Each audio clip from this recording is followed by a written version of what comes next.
Kerja keras 24 jam sehari, tapi uang nggak pernah cukup, itu masalah yang sering banget kita temui dalam hidup. Saya ingat, waktu pertama kali gaji saya naik, saya kira hidup bakal lebih enak, tapi ternyata begitu gaji masuk, akun bank saya juga langsung kering. Rasanya seperti treadmill.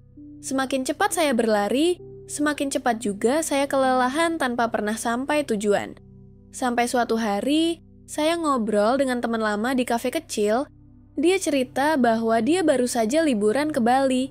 Tapi, dia nggak kerja di luar negeri, nggak dapat warisan. Dia cuma santai di rumah sambil sesekali cek handphone, uangnya tetap masuk. Saya penasaran, kok bisa? Dia jawab, itu karena passive income bro, duitnya jalan sendiri. Dari situ, hidup saya berubah. Bukan berarti saya berhenti kerja, tapi, saya mulai berusaha membuat uang saya kerja juga.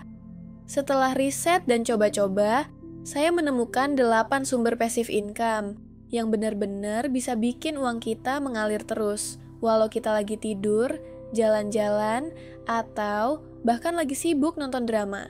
8 ini bukan teori sampah, tapi berdasarkan pengalaman banyak orang dan data resmi. Jadi, insya Allah bisa diterapkan. Yuk! Saya ceritakan perjalanan saya dan 8 mesin uang itu, biar kamu juga bisa mulai selangkah demi selangkah membangun kebebasan finansial. Saya mulai eksperimen pertama kali dengan saham dividen. Waktu itu saya baca laporan BEI yang bilang banyak perusahaan blue chip rutin bagi dividen 5-7% per tahun. Saya lalu coba beli saham PT Unilever Indonesia TBK sebanyak Rp1.000.000. Sambil belajar analisis fundamental sederhana. Setiap kuartal saya dapat notifikasi dividen masuk Rp50.000 hingga Rp70.000. Wah, ini baru permulaan, pikir saya. Tahun pertama, total dividen saya cuma Rp200.000. Tapi saya terus menambah porsi setiap bulan. 5 tahun kemudian, dividen rutin itu sudah hampir setara 1 gaji bulanan saya saat itu. Belum lagi kalau harga saham naik, keuntungan bertambah. Pelajaran pentingnya mulai dari modal kecil, konsisten, dan reinvest dividen. Dengan begitu mesin itu akan tumbuh semakin besar.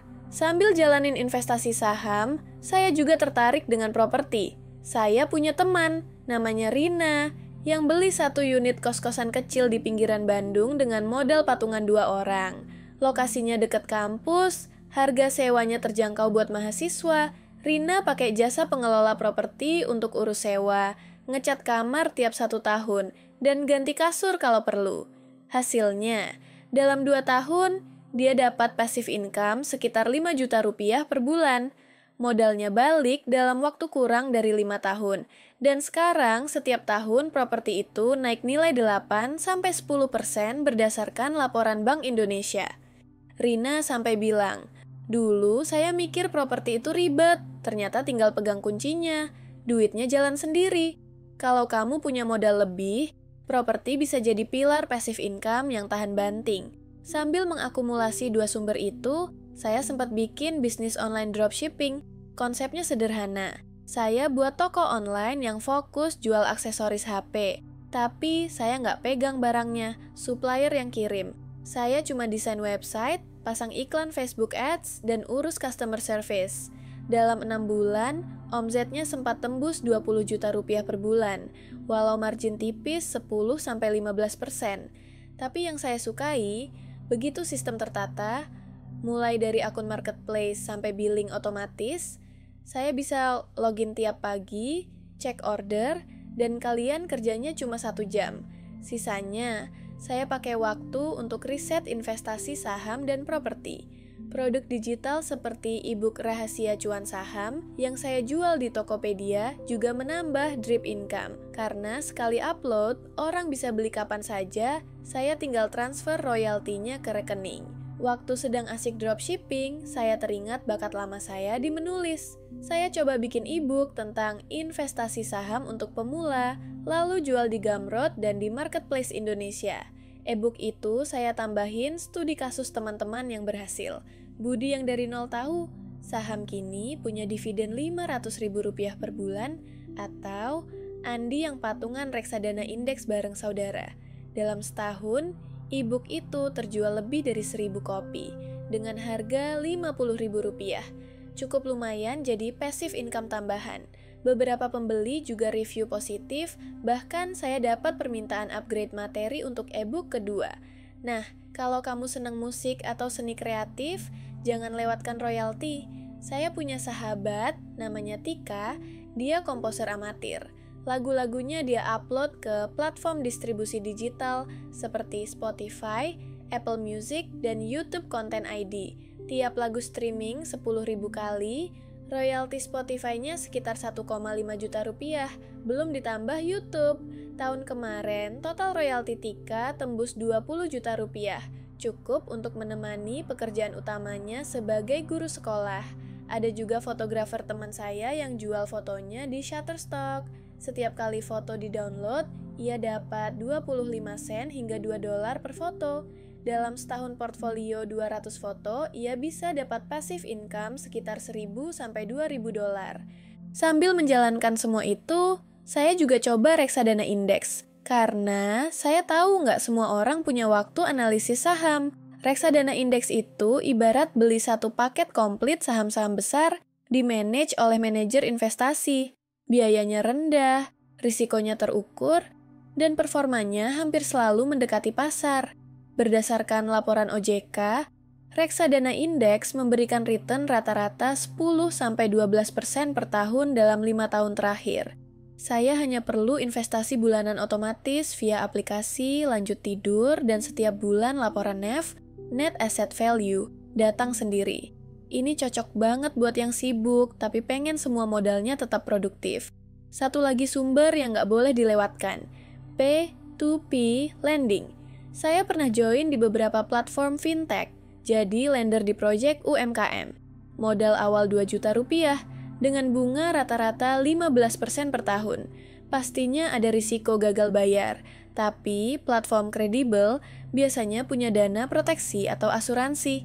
Pengalaman saya, dari 20 pinjaman, hanya satu yang mengalami keterlambatan dan sisanya lunas tepat waktu. Akhirnya, saya menikmati bunga bersih sekitar 12% per tahun, lebih tinggi dari deposito bank manapun. Kalau kamu punya modal lumayan dan nggak mau repot bikin brand sendiri, franchise bisa jadi solusi. Saya kenal Pak Yanto, beliau pembeli franchise kedai kopi lokal.